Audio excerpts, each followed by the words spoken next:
And if you're going to shoot this with draw, do you use a little bit of right-hand English so it comes back more, or just straight center? Cake and ice cream. Cake and ice cream.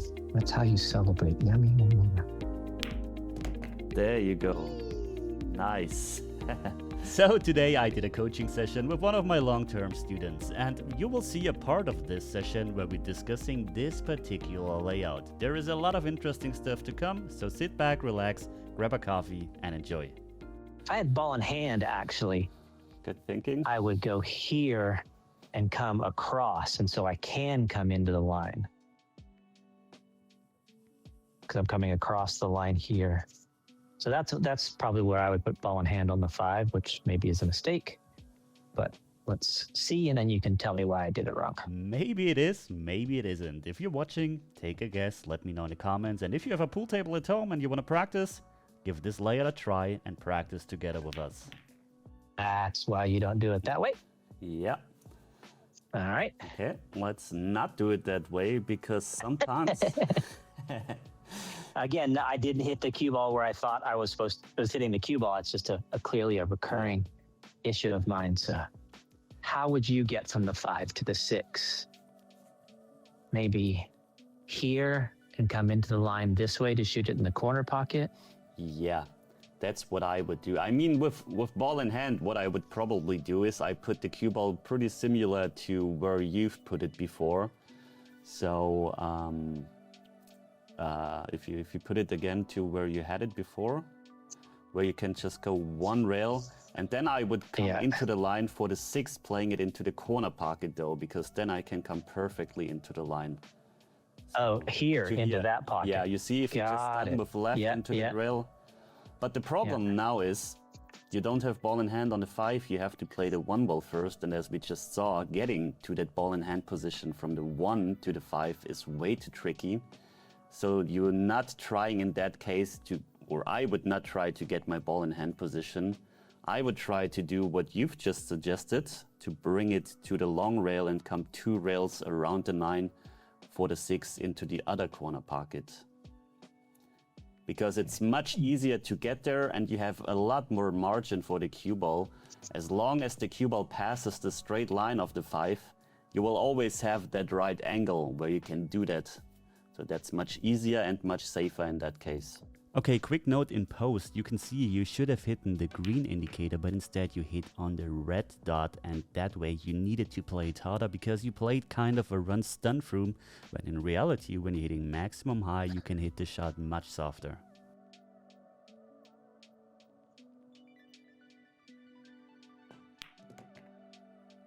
Too hard. Yeah, but the good news is, since the 6 ball is pretty much at the center, if you're hitting it too hard, now you have the corner pocket. If you're hitting it harder, you have the side pocket. If you're hitting it softer, you have the other corner pocket. This is the advantage of this path. You will always have a shot. Sometimes you're on the 50-yard line, but this actually turned out perfectly. Even though that's not the goal, to just have a random position, obviously. But you have kind of this insurance here.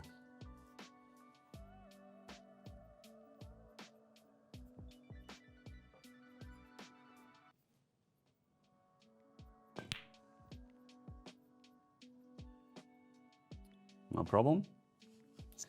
Let's repeat that layout, I would say. Now, of course, keep in mind you're a right-handed player, so you can also try to get a bit closer to the 5 by giving yourself a touch more angle on the 1, because you can cue from the side. Yeah.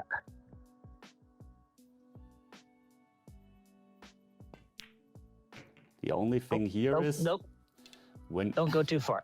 That's what I'm about to say. When you're going closer to the 5, of course, your margin shrinks for the cue ball. That's the only disadvantage.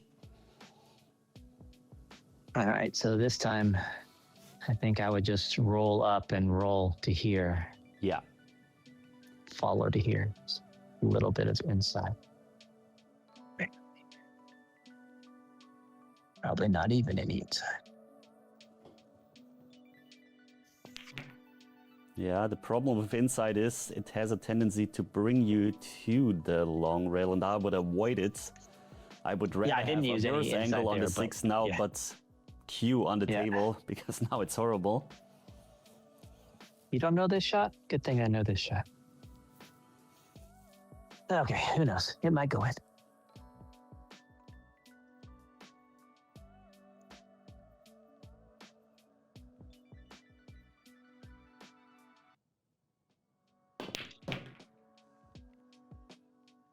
Nice, super tough one.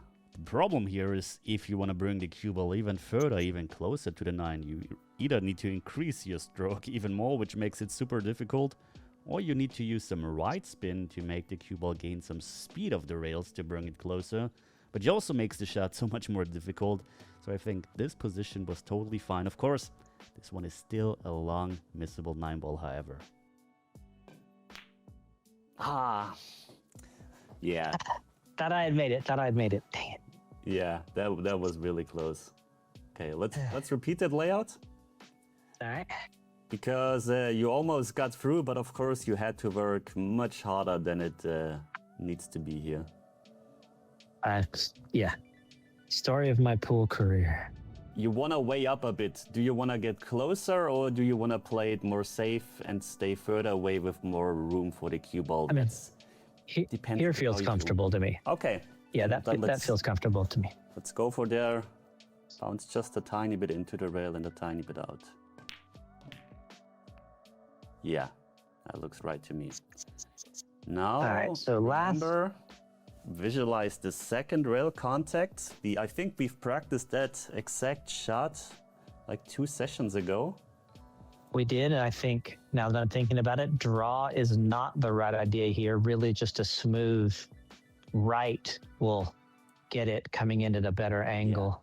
Yeah. Especially, I wanted to go. I always want to go too deep. I don't know why I always want to go so deep in, but yeah. Okay. And I mean, it's very the humidity is really high, so the spin will do a lot for you under those conditions. If it's a slidey table, you're playing a match room, you went brand new cloth, then you might have to work with low instead of spin. But with your conditions, the right spin will do the job for you.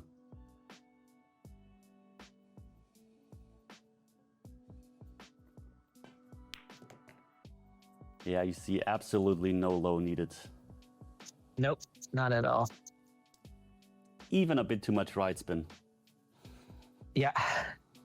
So I'm going to hit follow because I feel like I miss too much with draw, but I think the right shot here probably is draw. So maybe I should do it the right way, which is draw, but here it's probably hard to tell to the camera. Here is my angle. So this is my angle. So I think a good player can draw back to here. I guess I'll try that. And if you're going to shoot this with draw, do you use a little bit of right-hand English so it comes back more, or just straight center? Not comes back more isn't the right idea, but with right-hand English, I feel like the angle will be narrower, where if I use left-hand English, the angle would be wider and center ball would be between. Okay, that's interesting. If I would use any English, it would actually be left-hand English. Really? That way you can actually hit the ball. You can hit the ball full or... Right, and that's why it comes back straighter. So it's actually the opposite from what you've described. All right, well, let's do that then. But just a tiny bit that it's not making the shot missable, right? I mean, missable is spectrum for me at this point, but yes.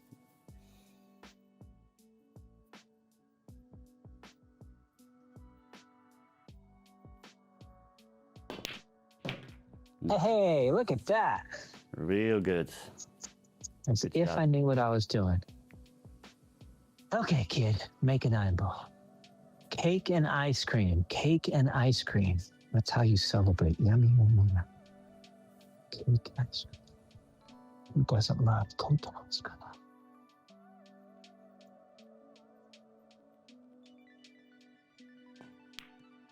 There you go. Nice. You rewarded yourself. Very good. Cake and ice cream, baby. I remember you telling me that. Yes, indeed. And if you want to get your personal cake and ice cream, then head over to my website and book your personal coaching slot, either in real life or via video coaching. I think I need to get some ice cream now.